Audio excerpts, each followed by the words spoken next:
Notre parcours à la découverte des métiers continue dans le secteur animation et sport. La Bourgogne-Franche-Comté, c'est environ 7000 animateurs sportifs, ou plutôt animatrices, car 78% de femmes représentent le secteur. Des emplois de l'animation de plus en plus demandés, notamment grâce aux politiques publiques favorables à l'insertion professionnelle de jeunes actifs, au service civique et à l'accès à la culture et aux loisirs. Et contrairement aux idées reçues, 72% sont salariés à plein temps avec 6 personnes sur 10 en CDI. Intéressé ? En Bourgogne-Franche-Comté, le métier s'apprend dans plus de 155 structures de formation. Et sachez qu'il n'est pas nécessairement obligatoire d'avoir le bac. En alternance ou en apprentissage, la formation permet d'apprendre différents métiers, du coach sportif au manager de structure, en passant par le commerçant spécialisé dans le matériel et équipement sportif. Sans compter les nouveaux métiers tels que le coach en ligne ou le data manager liés à la transition numérique. Les débouchés sont très variés et s'adressent à tous les âges. En effet, 60% des actifs ont plus de 30 ans. En 2023, plus de 1000 apprentis, éducateurs et animateurs ont rejoint cette aventure en Bourgogne-Franche-Comté, sur 13 000 contrats d'apprentissage en France. Et maintenant, partons à la rencontre des hommes et des femmes qui font vivre ce secteur. L'animation se résume à gérer une colonie de vacances ? Faux. La preuve avec Emmanuel, coordinateur d'une école de cirque. Bonjour, je m'appelle Emmanuel. Alors, mon parcours un peu dans l'animation, en 2012, donc j'étais en service civique à l'école de cirque, qui m'a fait passer mon BAFA. J'étais 2 services civiques donc pendant 1 an.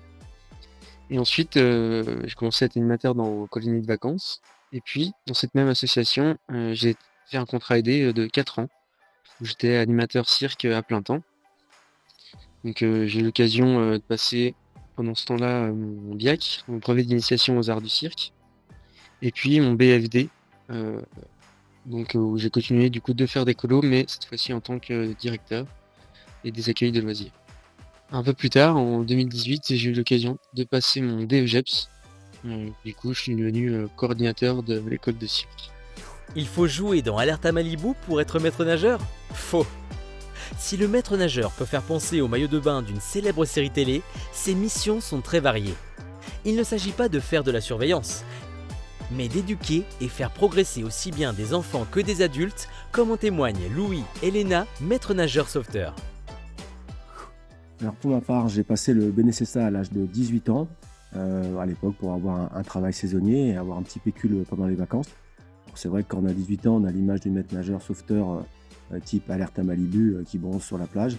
Mais j'ai tout de suite vu la réalité du terrain et j'ai beaucoup apprécié le métier parce que c'est un métier de communication, d'information auprès des usagers sur les bonnes conduites à tenir, informer sur les dangers liés à la baignade et aussi avoir une activité aussi de secours et d'intervention en cas de nécessité. Donc un travail varié, intéressant au contact de la population. J'ai d'ailleurs continué après avec le diplôme de maître nageur sauveteur pour approfondir le côté pédagogique et pouvoir intervenir dans le cadre de l'apprentissage de la natation, notamment des plus jeunes. Après, j'ai eu un parcours professionnel ouvert sur d'autres thématiques. Je ne suis pas resté maître nageur sauveteur à plein temps, mais j'ai toujours continué d'œuvrer pendant les périodes estivales, notamment au sein, d'équipes de maîtres nageurs sauveteurs, que ce soit sur des plans d'eau, rivières, lacs ou océans et piscines de collectivités territoriales. C'est vraiment un projet qui a beaucoup de sens parce que je pense que c'est vraiment nécessaire que les petits apprennent au plus vite à être dans l'eau et à avoir des réflexes. Et je suis convaincue de l'apport pour les enfants.